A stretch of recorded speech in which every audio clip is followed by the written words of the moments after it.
Hello everyone, this is Prashant. Welcome to my channel. तो आज की इस वीडियो में हम लोग रेगुलेशन ऑफ रेस्पायरेशन के बारे में डिटेल में स्टडी करने वाले हैं। आप लोग इस वीडियो को पूरा देखिएगा, बहुत मज़ा आने वाला है। तो मैं सबसे पहले अपने बारे में बता देता हूँ। मेरा नाम आप लोग सभी जानते हो कि मेरा नाम प्रशांत कुमार है और मैं बीपीटी मतलब bachelor of physiotherapy course BC PO PMCH Patna से कर रहा हूँ। ओके,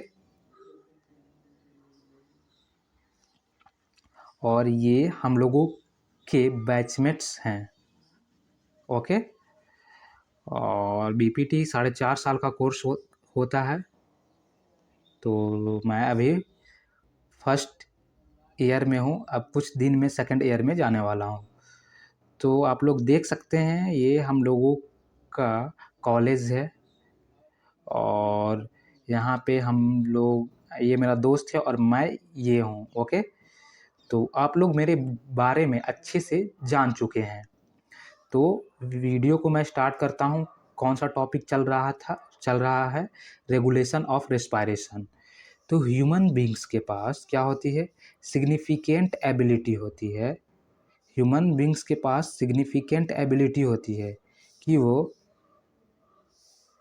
बॉडी टिश्यू के डिमांड के अनुसार रेस्पायरेटरी रिदम को क्या करता है, मेंटेन और मॉडरेट करता है। तो ह्यूमन बींग्स के पास सिग्निफिकेंट एबिलिटी होती है कि बॉडी टिश्यू के अकॉर्डिंग, बॉडी टिश्यू के अनुसार रेस्पायरेटरी रिदम को मेंटेन मतलब कंट्रोल और मॉडरेट करता है। ओके, और ये सभी किसके द्वारा की जाती है, न्यूरल सिस्टम के द्वारा की जाती है। तो रेगुलेशन ऑफ रेस्पायरेशन किसके द्वारा की जाती है, न्यूरल सिस्टम के द्वारा। ओके, आप लोगों को बहुत अच्छे से समझ में आ रहा होगा। जब आप लोग एनसीईआरटी पढ़िएगा, पढ़ने के बाद पहले मेरे वीडियो को देखिएगा। वीडियो पहले देखना है मेरा वाला, उसके बाद आपको एनसीईआरटी रीड करना है। तो एनसीईआरटी बहुत अच्छे से समझ में आएगी। और एमसीक्यू लगाइएगा तो आपको एमसीक्यू अच्छे से समझ में आएगी। आप चाहे नीट का प्रिपरेशन कर रहे हो, बीसीईसी का, पैरामेडिकल का या ऑल इंडिया में मेडिकल एंट्रेंस का प्रिपरेशन कर रहे हो, तो मेरा चैनल, मेरा वीडियो आप लोगों के लिए बहुत हेल्पफुल होगा। तो अब हम लोग ब्रेन को देखते हैं, ब्रेन। और हाँ, जो लोग मेरे चैनल पे नए हैं तो मेरे चैनल को सब्सक्राइब करिए ताकि नीट का, बीसीईसी का और ऑल इंडिया में जितने भी बीएससी नर्सिंग एग्जामिनेशन होती है उसका एप्लीकेशन फॉर्म कब आता है मैं इस चैनल पे अपडेट कर देता हूँ। और हाँ, जो बीसीसी के स्टूडेंट है, पैरामेडिकल के स्टूडेंट हैं या बीएससी नर्सिंग के स्टूडेंट हैं, तो मेरे व्हाट्सएप ग्रुप से आप लोग जुड़ जाइए। मैं अपना व्हाट्सएप लिंक इस वीडियो के डिस्क्रिप्शन बॉक्स में दे दूँगा। ओके, तो हम लोग ब्रेन को देखते हैं। ये ब्रेन का आउटसाइड व्यू है। तो ब्रेन में यहाँ पे आप लोग देख सकते हैं, ये वाला रीजन क्या है, ये वाला रीजन पोन्स रीजन है। और मेडुला ऑब्लोंगाटा, ये क्या चीज़ है, मेडुला ऑब्लोंगाटा। ओके, तो ये क्या चीज़ है, ब्रेन का पोन्स वाला रीजन है ये वाला। और मेडुला ऑब्लोंगाटा मतलब मेडुला यहाँ पे होती है। उसके बाद स्पाइनल कॉर्ड मेडुला ऑब्लोंगाटा के नीचे होती है। तो ब्रेन के यहाँ पे पोन्स होती है, पोन्स के नीचे मेडुला होती है और मेडुला के नीचे स्पाइनल कॉर्ड होती है। ओके, तो आप लोग, और ये दोनों को मिला करके हम लोग क्या कहेंगे, brain stem. Pons plus medulla क्या है, ब्रेन स्टेम। ओके, तो अब हम लोग यहाँ पे देखते हैं ब्रेन। ब्रेन में क्या पाया जाता है, ब्रेन में पाया जाता है मेडुला और पोन्स। ओके, तो ब्रेन में दो सेंटर होते हैं, ब्रेन में दो सेंटर होते हैं। फर्स्ट होती है respiratory rhythm centre, second pneumotaxic centre. Brain में दो सेंटर होती है, respiratory rhythm centre, second pneumotaxic centre. तो अब हम लोग ब्रेन में दो सेंटर के बारे में एक एक करके पढ़ेंगे। फर्स्ट में पढ़ेंगे रेस्पिरेटरी रिदम सेंटर, उसके बाद पढ़ेंगे निमोटैक्सिक सेंटर। तो रेस्पिरेटरी रिदम सेंटर क्या होता है? रेस्पिरेटरी रिदम सेंटर ये कहाँ पे पाया जाता है? रेस्पिरेटरी रिदम सेंटर है वो ब्रेन के मेडुला में पाया जाता है। रेस्पिरेटरी रिदम सेंटर है वो ब्रेन के कहाँ पाया जाता है? मेडुला में पाया जाता है। ब्रेन के मेडुला रीजन में रेस्पिरेटरी रिदम सेंटर पाई जाती है। ओके, और रेस्पिरेटरी रिदम सेंटर का प्राइमरी फंक्शन होती है रेस्पिरेशन फॉर रेस्पिरेशन। ओके, और ये रेस्पिरेटरी रिदम सेंटर होता है, ये प्राइमरी रिस्पॉन्सिबल होता है किसके लिए? रेगुलेशन ऑफ रेस्पिरेशन के लिए। यहाँ पे रेस्पिरेशन नहीं होगा, रेगुलेशन होगा। रेगुलेशन फॉर रेस्पिरेशन के लिए, मतलब रेस्पिरेटरी रिदम सेंटर रेस्पिरेशन को रेगुलेट करता है। प्राइमरी फंक्शन होता है रेस्पिरेशन को रेगुलेट करना। ओके, तो हम लोगों ने रेस्पिरेटरी रिदम सेंटर के बारे में समझ लिया। अब हम लोग जानते हैं सेकेंड मेडुला में 2 सेंटर होता है, first respiratory rhythm centre, second pneumotaxic centre. तो निमोटैक्सिक सेंटर क्या होता है? ये प्रेजेंट होती है पोन्स रीजन और ब्रेन के पोन्स रीजन में। Okay, moderate the function of respiratory rhythm centre. ये निमोटैक्सिक सेंटर रेस्पिरेटरी रिदम सेंटर के फंक्शन को क्या करता है? मॉडरेट करता है, मतलब उसको नॉर्मलाइज करता है। ओके, उसको सीमित करता है। जब सांस बहुत ज़्यादा चल रहा होता है रेस्पिरेशन, तो उसको कंट्रोल करता है, उसको नॉर्मलाइज करता है, सीमित करता है। कितना में हमें, अगर आप लोग दौड़ते हो तो दौड़ते वक्त आपकी रेस्पिरेटरी रिदम कितना होना चाहिए? एक पर्सन है वो दौड़ रहा है तो इसकी रेस्पिरेटरी रिदम मतलब सांस लेने का तय कितना होना चाहिए, ये डिसाइड करेगा निमोटैक्सिक सेंटर। तो ये क्या करता है? Moderate the function of respiratory rhythm centre.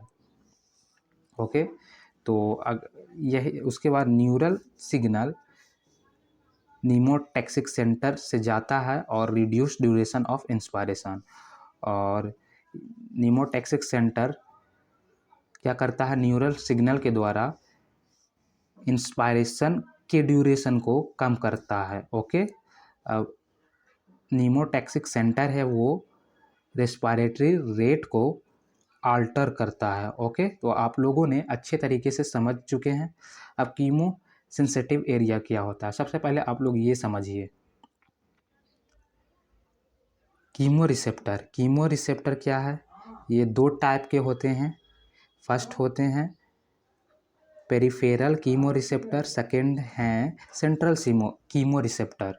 तो पेरिफेरल कीमो रिसेप्टर में कैरोटिड बॉडी और एरोटिक बॉडी होता है, और सेंट्रल कीमो रिसेप्टर में कीमो सेंसिटिव एरिया होती है। ओके, तो यहाँ पे क्या है? Chemo receptor. तो कीमो सेंसिटिव एरिया, ये इसे सेंट्रल कीमो रिसेप्टर कहते हैं।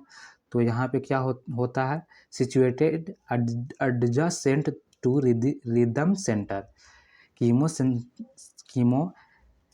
सेंसिटिव एरिया है ये रिदम सेंटर के बगल में, मतलब एडजेसेंट, कीमो सेंसिटिव एरिया के एडजेसेंट क्या होता है? रिदम सेंटर होता है। मतलब यहाँ पे रिदम सेंटर है तो जस्ट इसके बगल में कीमो सेंसिटिव एरिया है। ओके, तो मतलब बगल में कीमो सेंसिटिव एरिया और रिदम सेंटर दोनों आपस में एडजेसेंट में होते हैं। और ये कीमो सेंसिटिव एरिया है, ये हाईली सेंसिटिव होती है CO2 और H+ आयन के लिए।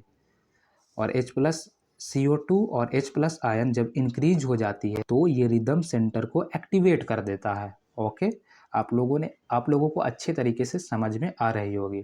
अब एक रिसेप्टर होती है, ये रिसेप्टर विथ एरोटिक आर्क और कैरोटिड आर्टरी।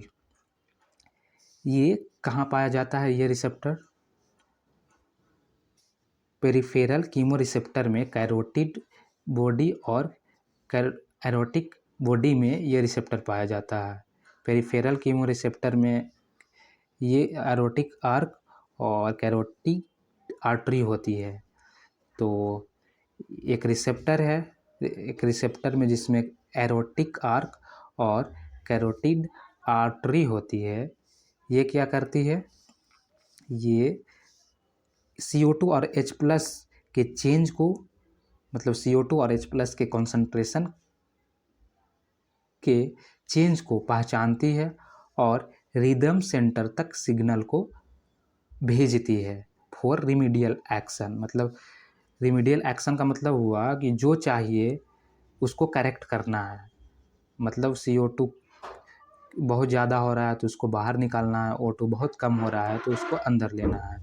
तो रिमीडिएट एक्शन का मतलब होता है कि क्या प्रतिक्रिया देना है, ये डिसाइड करता है। इसके लिए इन्फॉर्मेशन ब्रेन तक पहुंचाता है, मतलब ब्रेन तक इन्फॉर्मेशन पहुंचाता है कि हमको क्या प्रतिक्रिया देना है रेगुलेशन ऑफ रेस्पिरेशन के लिए।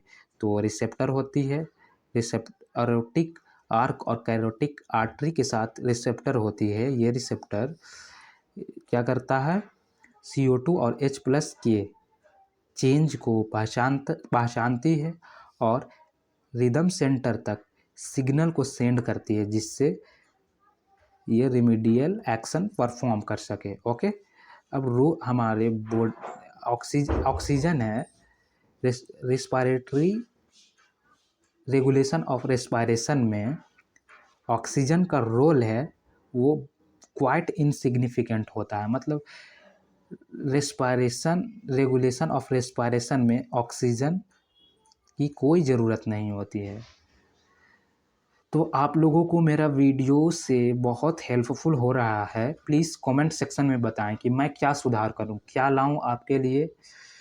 और आप लोगों को अगर वीडियो अच्छा लगा हो तो प्लीज़ वीडियो को लाइक करना ना भूलें, कमेंट करना ना भूलें और मेरे चैनल को सब्सक्राइब करें और शेयर करें, ताकि मेरे को एक एनर्जी मिलती है। ओके, तो नेक्स्ट वीडियो में मैं डिसऑर्डर्स ऑफ रेस्पिरेटरी सिस्टम के बारे में पढ़ेंगे, जिसमें अस्थमा, एम्फीसीमा और ऑक्यूपेशनल रेस्पिरेटरी डिसऑर्डर के बारे में स्टडी करेंगे। बस मेरे चैनल पे बने रहिए, आप लोगों को काफ़ी हेल्पफुल होने वाला है। Thank you.